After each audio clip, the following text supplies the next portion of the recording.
भजन, यह वेदवाणी है। और यह बात इस बात से परिपुष्ट हो जाती है क्योंकि वेद में कहीं भी किसी भी व्यक्ति विशेष का जिक्र नहीं किया गया, अपितु मानव मात्र के लिए बातें कही गई हैं। वेद में जहां पर भी जो भी बातें कही गई हैं वह प्रत्येक मनुष्य के लिए है, जन के लिए है।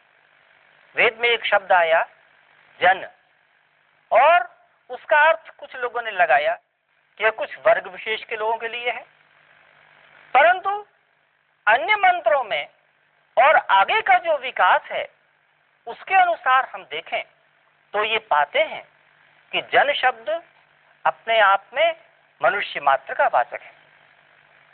वेद में आया है जनम बिभ्रति बहुधा विवाचसम नाना धर्माणम पृथ्वीम यथौकसम, अर्थात ये जो धरती माता है वह जन अर्थात मनुष्य मात्र को धारण कर रही है। वह अनेक प्रकार के धर्म वाले, अनेक प्रकार की वाणी को बोलने वाले जो लोग हैं, जन हैं, उनको प्रत्येक को, सब मनुष्यों को एक साथ घर के समान पालन पोषण कर रही है। धरती के प्रति जो ये भावना है कि वह मां है, तो वह मूल रूप से वेदों से आई है।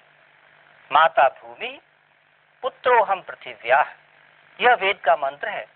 और यह भावना आगे आगे प्रत्येक विश्व के कोने में, विश्व के प्रत्येक कालखंडों में यह भावना परिव्याप्त रही कि यह धरती हमारी मातृभूमि है। और उसमें जो नाना धर्माणम कहा, उसका अर्थ धर्म से विभिन्न प्रकार के विचारों को मानने वाले यह अर्थ है, क्योंकि धारण किया गया जो विचार, इस प्रकार के जो विचार वाले हैं वे लोग, और वेद के अलावा उसके पश्चात वेद से विकसित होने वाली जो वाणियां हैं उनको बोलने वाले लोग यहाँ पर निवास करते हैं, यह उसका अर्थ है।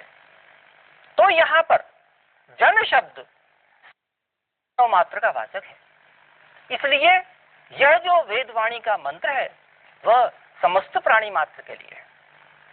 इंग्लिश में बाइबल में जो जेनेसिस शब्द है वह ओल्ड टेस्टामेंट के लिए आया है, और वो ठीक इसी जन से विकसित है, क्योंकि वह सबसे पहले, जैसा कि उनकी धारणा है, वह उनके धर्म ग्रंथों में वह पहले उत्पन्न हुआ। इंग्लिश में जो जेनरेट अथवा जेनरेशन शब्द है, उसका भी जो रूट है, उसका भी जो मूल है, वह जन धातु ही है। तो जो वस्तु उत्पन्न होती है, जो वस्तु पहले नहीं थी और हमारे पास उत्पन्न होकर, आविर्भूत होकर हमारे समक्ष उपस्थित होती है, उसका अर्थ जन होता है। और यहाँ पर अकारांत जो जन शब्द है वह उस प्राणी मात्र के लिए है। इस प्रकार से स्पष्ट रूप से ये जो भावना है वह प्राणी मात्र के लिए है। वेदों के जो अन्य मंत्र हैं अथवा जो अन्य नाम हैं वो सभी मनुष्य मात्र के लिए। वेद में मनुष्य के लिए नाम आया मनु अथवा मानव अथवा मनुष्य, और आप देखें कि इंग्लिश का जो मैन है वो भी उसी मनु से आया है, और उस मनु का जो रूट है वो मन धातु है। मन का अर्थ होता है विचार करना। तो मनु, मनुष्य अथवा मानव वह है जो कि विचारशील है, जिसमें थिंकिंग पावर है, जिसमें सोच है। मनुष्य शब्द में ही छिपा हुआ है कि उसकी जो पहचान है वो हाथ, पैर, आंख, कान, नाक से नहीं है, बल्कि उसकी पहचान उस चिंतन से है, उस सोच से है जो कि अन्य प्राणियों में नहीं पाया जाता। तो वो डिस्टिंग्विशिंग फैक्टर है, जो सोच है, जो बुद्धि है। और ये बात इस छोटे से मनु शब्द में रखी गई है। तो मनु शब्द से ये ध्वनित होता है कि उसमें सोचने की शक्ति है। बाकी जो अन्य प्राणी हैं उनमें हो सकता है हमसे ज्यादा क्षमता हो। कहा जाता है कि चमगादड़ के सुनने में तो इतनी शक्ति है कि वो छोटे से छोटे मच्छर के पैरों की ध्वनि को भी सुन लेता है। अन्य प्राणियों में देखने की इतनी क्षमता है कि वो गिद्ध जैसे प्राणी मीलों दूर तक देख सकते हैं, परंतु मनुष्य तो ऐसी क्षमता वाला नहीं है। तो फिर नई क्षमता क्या है?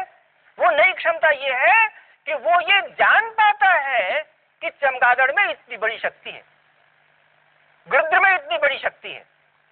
अन्य जो प्राणी है वो इतनी क्षमताओं के रखते हुए भी ये नहीं जान पाते कि मेरे अंदर ये सामर्थ्य है। विभिन्न प्रकार की जो प्राणी हैं, विभिन्न प्रकार की जो वस्तुएं हैं, उनका एनालिसिस करते हुए, सिंथेसिस करते हुए जो एक विशेष प्रकार का अध्ययन होता है, उसको करने की क्षमता हमारे अंदर निहित है, इसलिए यह मनुष्य कहा जाता है। हमारे शास्त्रों में कहा गया कि स्थाणुरयम भारहारः किलासीत अधीत्य वेदम न विजानाति अर्थम। उसका अर्थ यह है कि जो वेद पढ़ करके भी उसका अर्थ को नहीं जानता, वो स्थाणु के समान है। स्थाणु का अर्थ खंबा होता है, खंबे के समान है।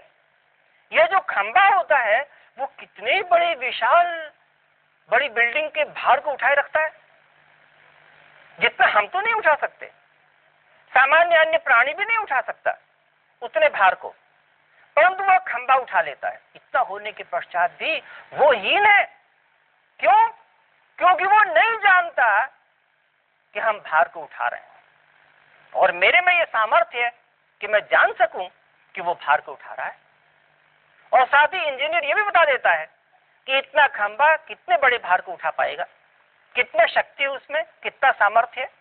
उस शक्ति सामर्थ्य का आकलन, उसमें कितने बड़े खंबे को कहां फिट किया जाएगा, उस संपूर्ण का आकलन करने की क्षमता हमारे अंदर मौजूद है।